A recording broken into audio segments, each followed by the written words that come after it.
Alrighty, so if you clicked on this video, you're probably asking yourself, is Dokkan Battle worth playing in 2025? I've seen that the game's been going on for a long time, and I'm just wondering at this point if it's worth it. I'd like a second opinion. I want to watch a YouTuber talk about it. Well, I'm aiming to do that today. I'm going to explain to you why I think it's worth playing, and I'm also going to explain to you the appeals of it, so if that does not line up with what you are looking for in a mobile game and a game overall, then maybe Dokkan is not for you. But overall, I think that Dokkan does have some sort of appeal for anyone that's looking for a type of game that Dokkan is, right? If you're a fan of Dragon Ball, I definitely think it's worth a shot, but I'm going to go ahead and get into the specifics. We're not going to explain every little, tidbit about the game, but we are going to get into the core principles, how it works, why it's fun, and why I think overall you should give it a try. Okay, so first and foremost, the vast majority. Okay, so first and foremost, the very vast roster that the game has to offer. You guys can see I'm on a bit of an alt account for a separate series that I'm doing related to the game. If you want to check it out, look up Zero to Hero Dokkan and you will see it. But if you look at this list here, you guys can see we have a plethora of, wide-ranging Dragon Ball characters that you can collect within the game.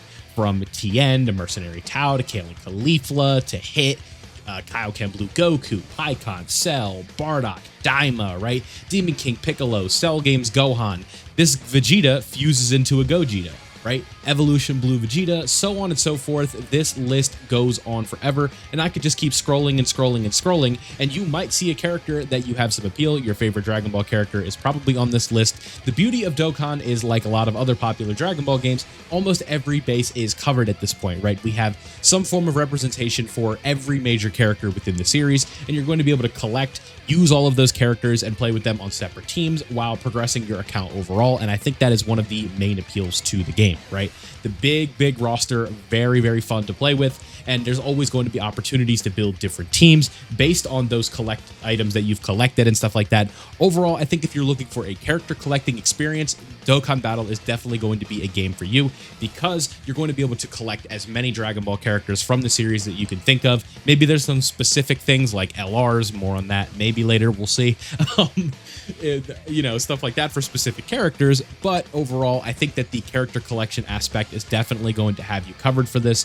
Anything that you want from Dragon Ball is going to be covered within Dokkan, so that is one big point for the good guys, if you will, and definitely one major reason why you should try the game out. I think it's one of definitely the biggest appeals of the game.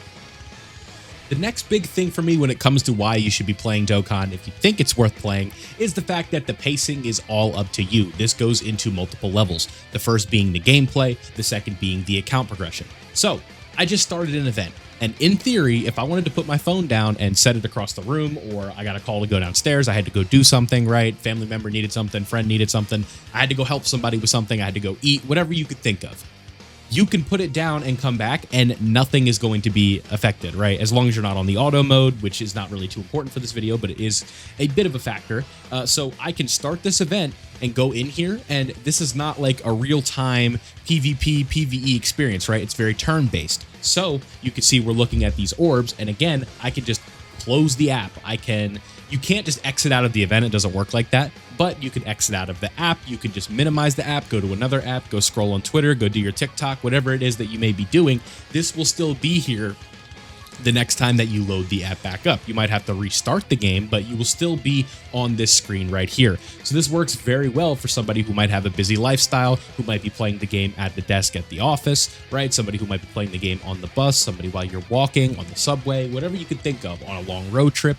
That's the beauty of Dokkan, right? You are playing at your own pace, and you can put it down, put it up, whatever you got to do, right? So very important factor for why this game, I think, has a wide range of appeal to a lot of different types of players, right? Someone who's more casual and only can play the game for 20, 30 minutes a day, if that, right? Then you can 100% do that and still play the game at your own pace. Now, the next thing is when it comes to pacing and each player at their own rate, Dokkan also offers a much more rounded style of progressing your account, right? Keeping up is not really important in Dokkan as it may be in other gacha games that you may play. Now, gacha games, we know it's a whole different thing, right? Like, I'm not here to talk about the ethics and morals of gacha games, right? But if you're interested in the Dokkan, you've probably played another gacha in your life before.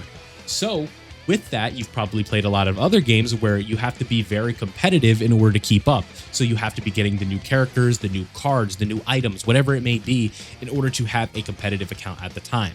Now, is this a thing to a degree in Dokkan? Yes, when new events are released with characters, typically the characters that are available at the time are going to be better for the event than other characters.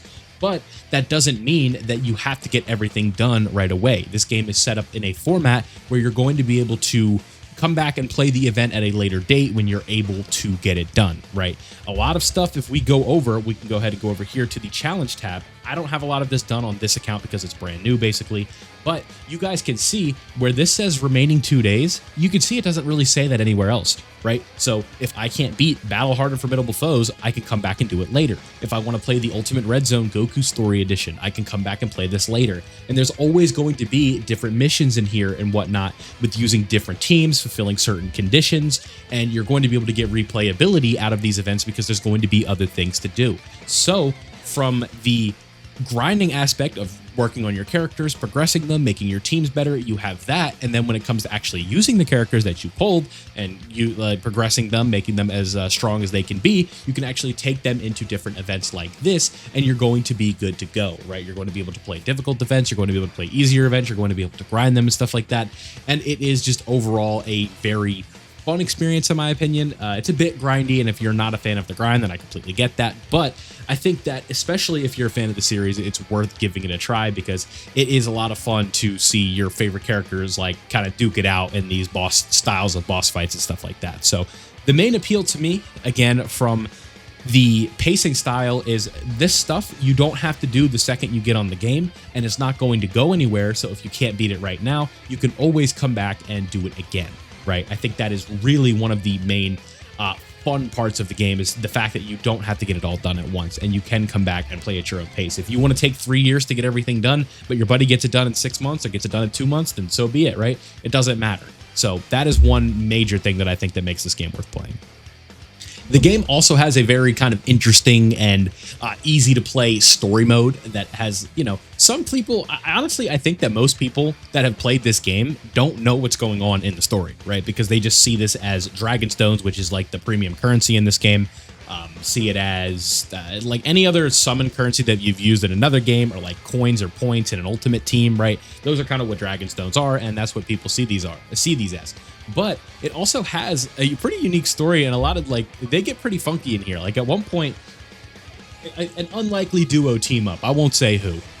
I don't want to spoil it for you, but I think that that is one thing that they do. So we have original stuff in the game. That's a fun appeal. We have canon stuff from the Dragon Ball series. That's all littered throughout the whole thing. Most of the stuff that they cover in this game is just from source material, and that makes it a pretty fun experience, right? It's a unique one that is kind of tough to, like, it's pretty impressive for a mobile game, right? Where you have all this unique stuff, and the ability to combine different characters to different teams and have them work together, I think is a really fun appeal. This isn't going to be optimal by any means, but just as an example, what we could do is sort of just like assemble a little team, right? So imagine if Goku Black, Kefla, Android 21, the Gamma 1, General Blue, and Magetta work together, right?